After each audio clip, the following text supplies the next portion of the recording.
Hello everyone. सो आज का article discuss करते हैं। आर्टिकल डिस्कस करने से पहले मेरे को एक बात करनी है। It's very important. जो संडे का जो आर्टिकल था वो एक्चुअली में गलत शूट हो गया था। मतलब गलत नहीं, मतलब कंप्लीट शूट नहीं कर पाया था क्योंकि शोर बहुत था। या तो यूट्यूब मेरे को पागल बना रहा है या मैं बन रहा हूँ, दोनों में से एक लॉजिक है। अब वो वीडियो मतलब इतना था नहीं, हाँ ठीक है, नॉलेज था उसके अंदर, उस बात को मैं रिग्रेट नहीं करूंगा। बट 400 व्यूज आ जाने, नियर अबाउट 400 पहुंच रहे हैं उसके ऊपर व्यूज, जबकि on the basis of article काफी टाइम ले लेता है। क्योंकि आपको भी पता है मैंने चैनल अभी स्टार्ट किया। आप में से कुछ लोग तो हैं जो मेरे साथ, जब मैंने पहला दिन था मेरा चैनल के साथ, उस दिन से चैनल के साथ थे आप। तो कुछ हैं आप में से, ठीक है। तो पता नहीं अब क्या है, मुझे भी नहीं समझ में आ रहा। सो आजकल आप लोगों ने देखना भी काफी कम कर दिया है। तो आप बताओगे सर ये कमी है, ये कमी है, फीडबैक दीजिए ताकि मैं उसको इम्प्रूव कर सकूं। बाकी हाँ, अगर चीज को समझाने में अगर मेरे में कमी है तो वो भी लिख देना, तो मैं उसको भी चेंज करने की कोशिश करूंगा। बट कुछ ना कुछ तो लिखो, क्योंकि कल के वीडियो में मेरे को मतलब इतना, जितना मैं हमेशा मतलब मान के चलता हूँ कि मेरे 25 व्यूज एवरेज आ जाते हैं, मेरे को सफिशियंट है, मेरे को नहीं चाहिए ज्यादा। उन 25 का मेरे को पता है वो मेरा 100% देखते हैं। अब आने को 500 व्यूज आ जाए, देखने वाले भी 30% भी नहीं हो ढंग से पूरा, कोई सेंस नहीं है। आप 25 लोग हो मेरे साथ तो भी बहुत अच्छी बात है, 50 हो तो भी बहुत अच्छी बात है, 1000 हो तो भी अच्छी बात है। But you have to watch complete video, entire video at least. So इस आर्टिकल की vocab PDF आपको टेलीग्राम पे मिल जाएगी। और बाकी एज यूजुअल चलता ही रहेगा। बाकी हाँ, शायद मैं कल से या आज से रीजनिंग स्टार्ट कर रहा हूँ, बैंकिंग रीजनिंग स्पेशली। तो देखते हैं आप में से कितना अच्छा रिस्पॉन्स मिलता है मेरे को उस बारे में। और आपको vocab भी अगर याद होने लग गई होगी तो आप कमेंट में लिख सकते हो कि यस सर हमें याद होने लग गई होगी, ठीक है। तो चलो देखो, डिस्कस कर चुका हूँ मैं इस टाइप का आर्टिकल बहुत पहले, बट उसमें हमने हमारे डाटा की चोरी के बारे में सीखा था कि चोरी होती कैसे है डाटा की। बट बात करें यहाँ पे, देखो, uphold right to privacy, ठीक है। जो हमारा पर्सनल डाटा है उसका जो प्रोटेक्शन बिल है इस करंट फॉर्म, जो भी आपको पता ही है, जो हमारे क्या बोलते हैं उनको, इंफॉर्मेशन टेक्नोलॉजी जो भी है, वो मंत्री जो भी हैं उनके अकॉर्डिंग है। तो ग्रांट्स एक्स्ट्रा ऑर्डिनरी पावर, किसको देगी ये पावर ज़्यादा? सेंटर को। पहले ऐसा नहीं था, उसमें state actor non state actor को बेसिकली फेडरल और यूनियन के रेस्पेक्ट में बांटा गया था। तो अब ऐसा नहीं है, अब क्या है कि पावर सेंटर के पास। क्योंकि आप देखा होगा अभी हाल फिलहाल में सोशल मीडिया पे कुछ ज्यादा ही मतलब क्या बोलते हैं, चीजों को बांटने का, पार्शलिटी करने का, बाइस्ड हो चुके हैं लोग काफी। मतलब एक चीज को नेग्लेक्ट कर रहे हैं तो कर रहे हैं, मतलब इस टाइप का बोरिंग वे बना रहे हैं, जैसा मैं अभी आपके लिए बोरिंग बना रहा हूँ। तो अपन इसको मजे से पढ़ेंगे। आई होप आपको अच्छा समझ में आएगा। मैं पूरी कोशिश करूंगा कि आप अच्छे से समझ में आए ये आर्टिकल है किस बारे में। देखो, आर्टिकल बेसिकली मैं आपको बताऊं तो पहले मैं थोड़ा सा बता देता हूँ आपको। आधार कार्ड, आधार कार्ड में डबल ए होता है शायद। जो हमारा आधार कार्ड है, मेरा आधार मेरा अधिकार। तो बेसिकली हुआ क्या था, आधार कार्ड के बारे में लेक ऑफ प्राइवेसी बहुत ज्यादा बोलते हैं लोग, बताते हैं। मतलब प्राइवेसी इतनी शानदार नहीं है, कोई भी इजीली हैक करने की बात होती है इसके अंदर। लेकिन डाउट लोगों को तब आने लग गया जब इससे हमारा बैंक अकाउंट, हमारा licence and other important things are also included in Aadhaar, मतलब एक सिंगल पॉइंट बेसिस चीज हो गई। तो कोई भी बंदा अगर हमसे कुछ भी चाहिए ना उसको इन्फॉर्मेशन, वो सिर्फ ऑन द बेसिस ऑफ आधार कुछ भी उखाड़ सकता है भाई हमारा।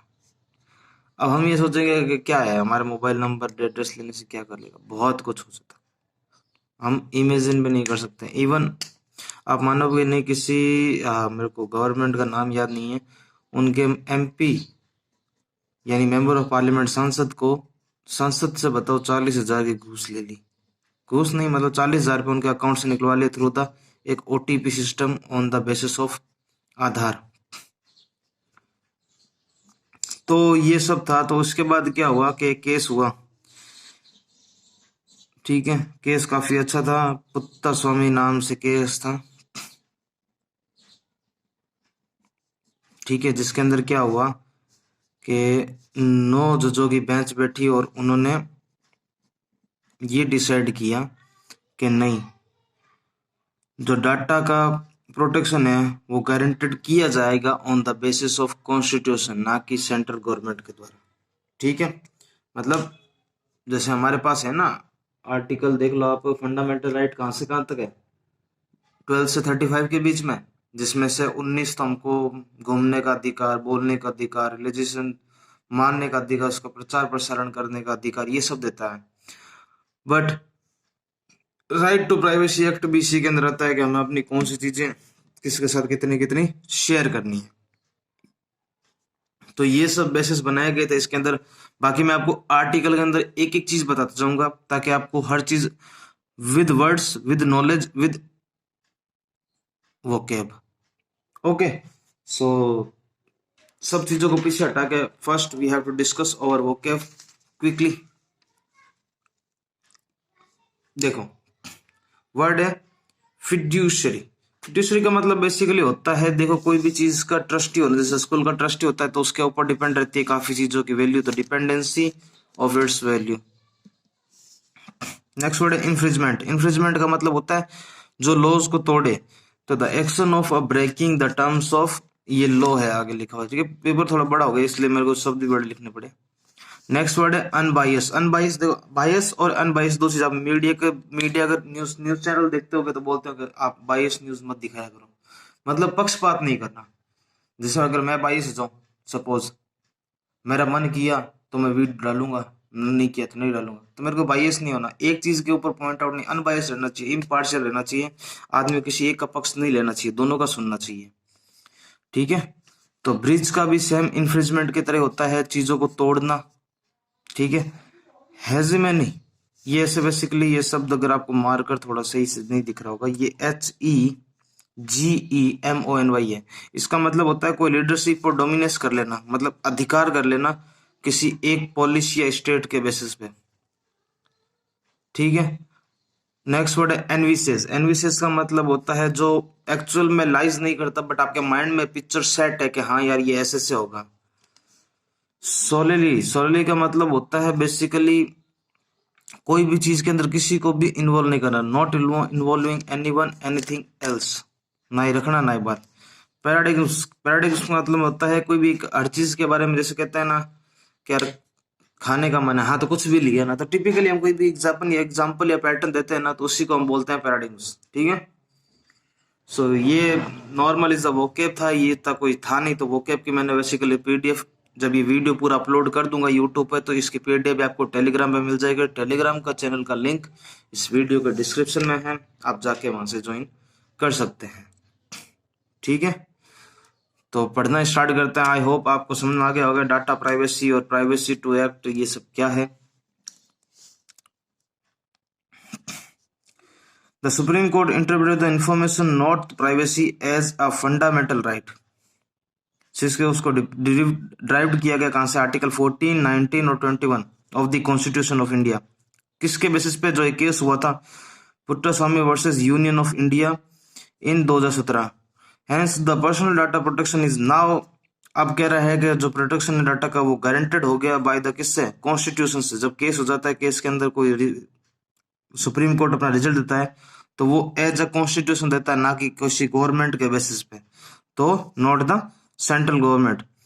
प्रोटेक्शन फ्रॉम होम, अब ये क्वेश्चन पूछ रहा है किस किस चीज से प्रोटेक्शन की बात हो रही है, तो basically personal data is collected by the process by the state actors और centre and the state government and their instrumentalities देखो दो तरह की एक्टर सिचुएशन होती है। अब एक्टर वो नहीं, हीरो हीरोइन वाले नहीं, अक्षय कुमार शाहरुख खान वो नहीं। एक होता है स्टेट एक्टर, एक होता है non state actor. State actor basically वो होता है जो गवर्नमेंट के थ्रू ऑथोराइज किया जाए। नॉन स्टेट एक्टर वो स्टेट एक्टर होता है बेसिकली जो प्राइवेटली हैंडल करे कोई चीज को, ठीक है।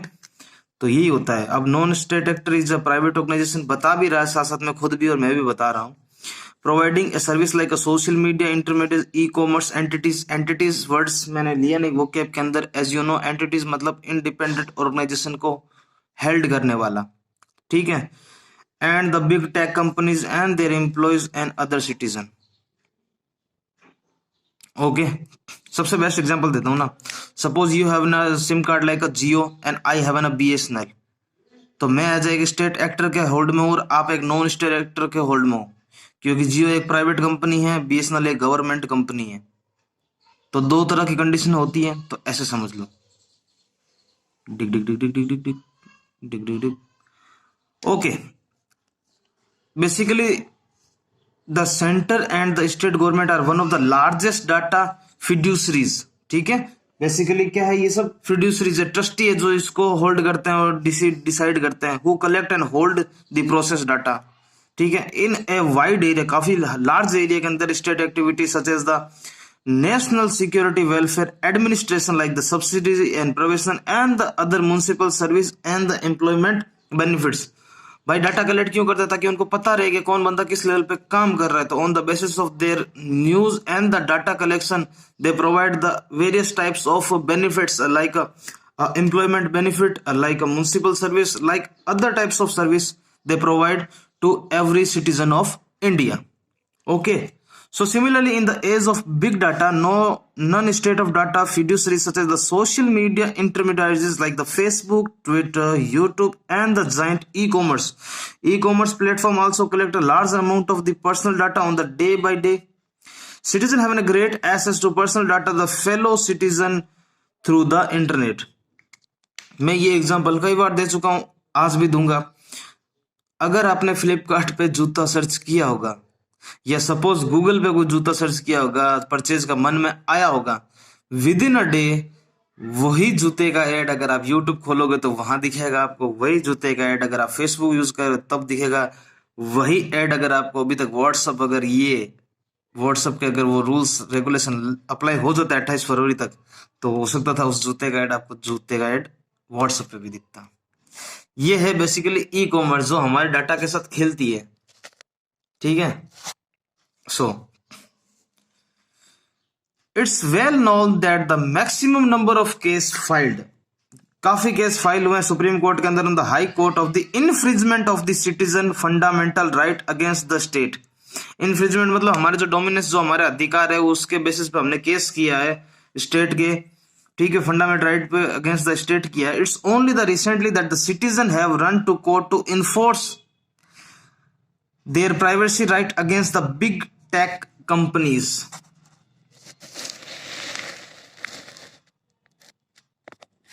Okay, e-commerce platform and retail marketing corporation has the, it's quite likely that even in a case of the proposed new data law in the state against while which citizen would approach to the court and enforcement his and her fundamental right to information privacy।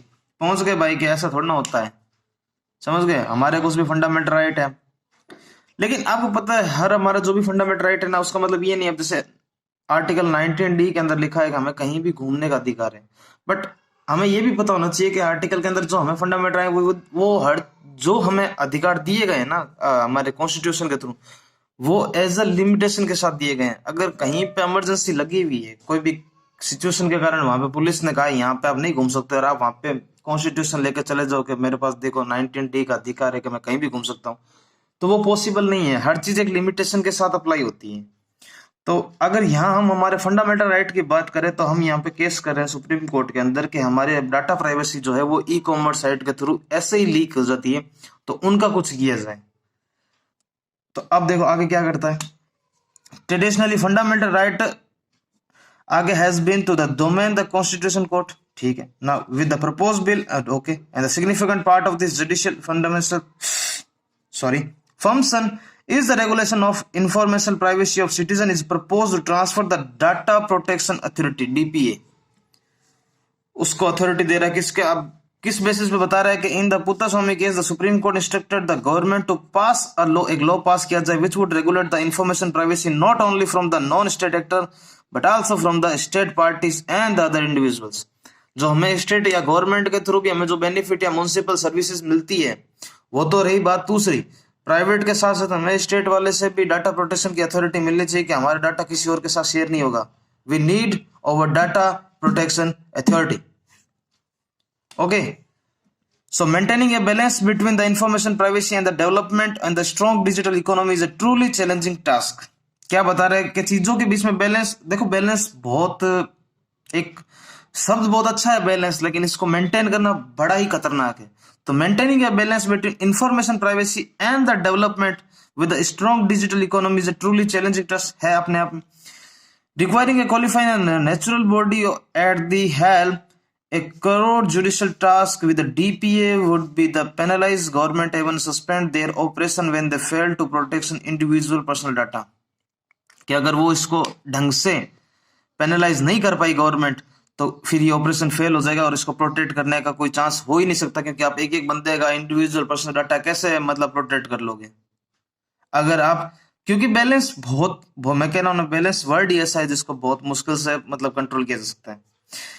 और in a light of the critical adjudicatory role of the DPA to regulate not only the private parties but the central government itself, दोनों को करना चाहिए। That necessity to the DPA independent of the central government, जैसे Lokpal government से independent है वैसे DPA भी government से इंडिपेंडेंट होना चाहिए, वरना इस पे गवर्नमेंट का अधिकार हो जाएगा तो कोई सेंस होगा नहीं। Which can implement the personal data protection bill in the unbiased manner, कोई भी पक्षपात नहीं होना चाहिए। ऐसा नहीं कि इसके पास खूब पैसे हैं तो इसका डाटा हम ज्यादा सुरक्षित रखेंगे, मेरे पास पैसा कम है तो मेरा डाटा ऐसे मार्केट में सेल कर देंगे, नहीं। अनबायस होगी सिचुएशन, कंप्लीटली अनबायस होगी। It can not appear to be the under the direct command and the control of the central government। The current design of the bill gives a wide range of power to the central government as if it the central government responsibilities alone to safeguard the information privacy right the citizen। For the instant the member of the DPA is appointed by the committee compromise and the officer by the central government।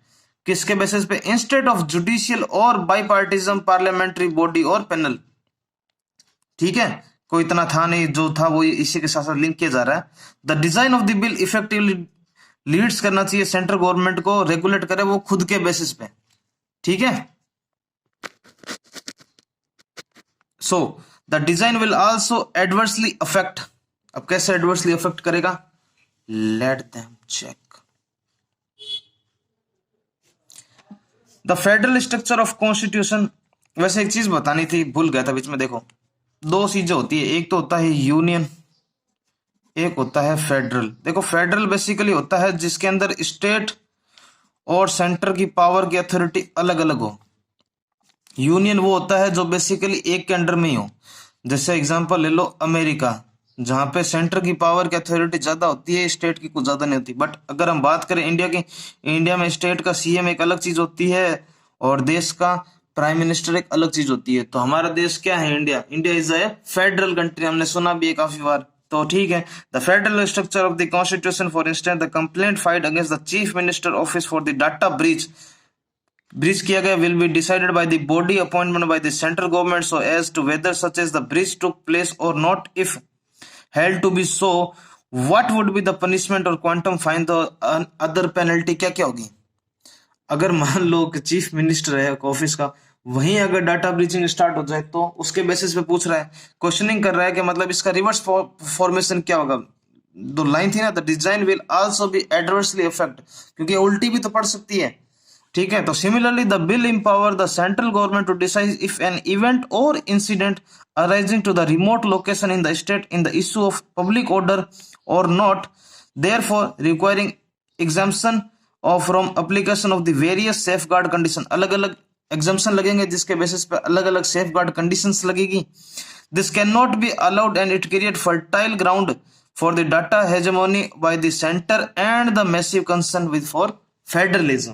भाई state और union की बात होगी तो उसके base में एक high level पे मैसिव कंसर्न किया जाएगा फेडरलिज्म का, ठीक है, कि भाई कौन इसको बेसिकली लीडरशिप करेगा या डोमिनेंस करेगा। अगर हम बात करें हमारे कुछ सेक्शंस की आर्टिकल के बेसिस पे, तो क्या बताते हैं, similarly centre overhang is see in the section 15, 33, 35, 44, 86 and 91 the propose bill. ठीक है, such power should vest the solely with the independent DPA which must be the primary rule making under the bill।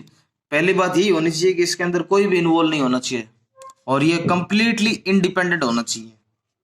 ठीक है, तो अगर हमारे मन में एक क्वेश्चन उठता है लास्ट, तो क्वेश्चन इज कि कैसे प्रोटेक्ट होगा। भाई आज भी हम देख ही रहे हैं कि हम कुछ भी सर्च करते हैं वो गूगल के ऊपर सर्च करते हैं, वो विद इन 1 डे के अंदर हमारे किसी अदर सोशल हैंडल पर हमारे सामने उसका ऐड आ ही जाता है।